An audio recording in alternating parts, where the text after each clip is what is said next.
سورہ غاشیہ۔ نام، پہلی ہی آیت کے لفظ الغاشیہ کو اس سورت کا نام قرار دیا گیا ہے۔ زمانہ نزول، سورت کا پورا مضمون اس امر پر دلالت کرتا ہے کہ یہ بھی ابتدائی زمانے کی نازل شدہ صورتوں میں سے ہے، مگر یہ وہ زمانہ تھا جب حضور صلی اللہ علیہ وآلہ وسلم تبلیغ عام شروع کر چکے تھے اور مکے کے لوگ بالعموم اسے سن کر نظر انداز کیے جا رہے تھے۔ موضوع اور مضمون، اس کے موضوع کو سمجھنے کے لیے یہ بات نگاہ میں رہنی چاہیے کہ ابتدائی زمانے میں رسول اللہ صلی اللہ علیہ وآلہ وسلم کی تبلیغ زیادہ تر دو ہی باتیں لوگوں کے ذہن نشین کرنے پر مرکوز تھی، ایک توحید، دوسرے آخرت،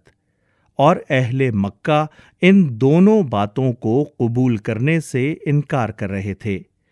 اس پس منظر کو سمجھ لینے کے بعد اب اس سورت کے مضمون اور انداز بیان پر غور کیجیے۔ اس میں سب سے پہلے غفلت میں پڑے ہوئے لوگوں کو چونکانے کے لیے اچانک ان کے سامنے یہ سوال پیش کیا گیا ہے کہ تمہیں اس وقت کی بھی کچھ خبر ہے جب سارے عالم پر چھا جانے والی ایک آفت نازل ہوگی؟ اس کے بعد فوراً ہی یہ تفصیل بیان کرنی شروع کر دی گئی ہے کہ اس وقت سارے انسان دو مختلف گروہوں میں تقسیم ہو کر دو مختلف انجام دیکھیں گے، ایک وہ جو جہنم میں جائیں گے اور انہیں ایسے اور ایسے سخت عذاب جھیلنے ہوں گے، دوسرے وہ جو عالی مقام جنت میں جائیں گے اور ان کو ایسی اور ایسی نعمتیں میسر ہوں گی۔ اس طرح لوگوں کو چونکانے کے بعد یکلخت مضمون تبدیل ہوتا ہے اور سوال کیا جاتا ہے کہ کیا یہ لوگ جو قرآن کی تعلیم توحید اور خبر آخرت کو سن کر ناک بھوں چڑھا رہے ہیں، اپنے سامنے کی ان چیزوں کو نہیں دیکھتے جن سے ہر وقت انہیں سابقہ پیش آتا ہے؟ عرب کے صحرا میں جن اونٹوں پر ان کی ساری زندگی کا انحصار ہے، کبھی یہ لوگ غور نہیں کرتے کہ یہ کیسے ٹھیک انہی خصوصیات کے مطابق بن گئے جیسی خصوصیات کے جانور کی ضرورت ان کی صحرائی زندگی کے لیے تھی۔ اپنے سفروں میں جب یہ چلتے ہیں تو انہیں یا آسمان نظر آتا ہے یا پہاڑ یا زمین۔ انہی تینوں چیزوں پر یہ غور کریں، اوپر یہ آسمان کیسے چھا گیا، سامنے یہ پہاڑ کیسے کھڑے ہو گئے، نیچے یہ زمین کیسے بچھ گئی۔ کیا یہ سب کچھ کسی قادر مطلق صانع حکیم کی کاریگری کے بغیر ہو گیا ہے؟ اگر یہ مانتے ہیں کہ ایک خالق نے بڑی حکمت اور بڑی قدرت کے ساتھ ان چیزوں کو بنایا ہے اور کوئی دوسرا ان کی تخلیق میں شریک نہیں ہے، تو اسی کو اکیلا رب ماننے سے انہیں کیوں انکار ہے؟ اور اگر یہ مانتے ہیں کہ وہ خدا یہ سب کچھ پیدا کرنے پر قادر تھا، تو آخر کس معقول دلیل سے انہیں یہ ماننے میں تأمل ہے کہ وہی خدا قیامت لانے پر بھی قادر ہے،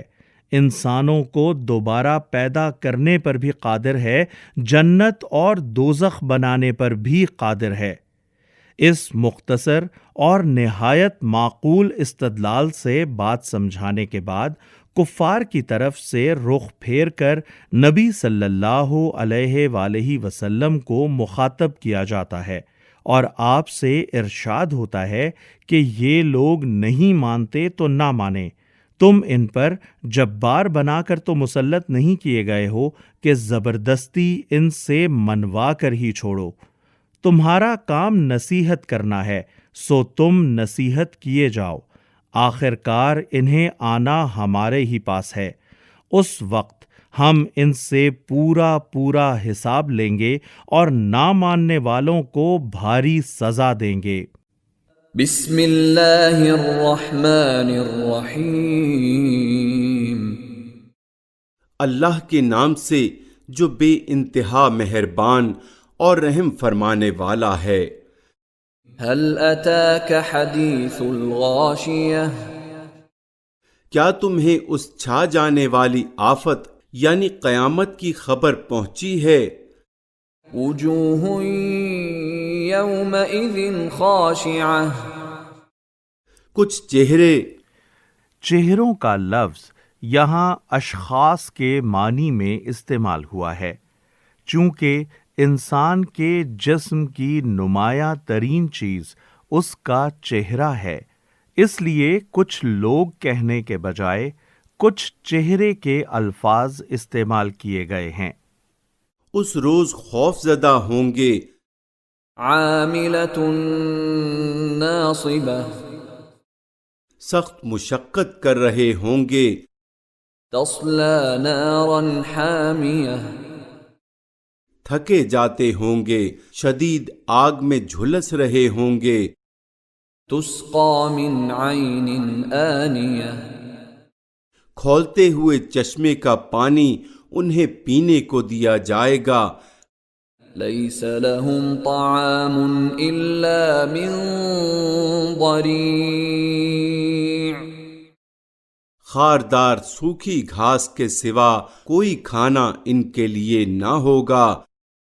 لا يسمن ولا يغنی من جوع جو نہ موٹا کرے نہ بھوک مٹائے، وجوہ یومئذ ناعمہ کچھ چہرے اس روز با رونق ہوں گے، لسعیہا راضیہ اپنی کارگزاری پر خوش ہوں گے، فی جنت عالیہ عالی مقام جنت میں ہوں گے، لا تسمع فیہا لاغیہ کوئی بیہودہ بات وہ وہاں نہ سنیں گے، فیہا عین جاریہ اس میں چشمے رواں ہوں گے، فیہا سرر مرفوعہ اس کے اندر اونچی مسندیں ہوں گی، وَأَكْوَابٌ مَّوْضُوعَةٌ ساغر رکھے ہوئے ہوں گے، وَنَمَارِقُ مَصْفُوفَةٌ گاؤ تکیوں کی قطاریں لگی ہوں گی، وَزَرَابِيُّ مَبْثُوثَةٌ اور نفیس فرش بچھے ہوئے ہوں گے، أَفَلَا يَنظُرُونَ إِلَى الْإِبِلِ كَيْفَ خُلِقَتْ یہ لوگ نہیں مانتے تو کیا یہ اونٹوں کو نہیں دیکھتے کہ کیسے بنائے گئے، وَإِلَى السَّمَاءِ كَيْفَ رُفِعَتْ آسمان کو نہیں دیکھتے کہ کیسے اٹھایا گیا، وَإِلَى الْجِبَالِ كَيْفَ نُصِبَتْ پہاڑوں کو نہیں دیکھتے کہ کیسے جمائے گئے، وَإِلَى الْأَرْضِ كَيْفَ سُطِحَتْ اور زمین کو نہیں دیکھتے کہ کیسے بچھائی گئی۔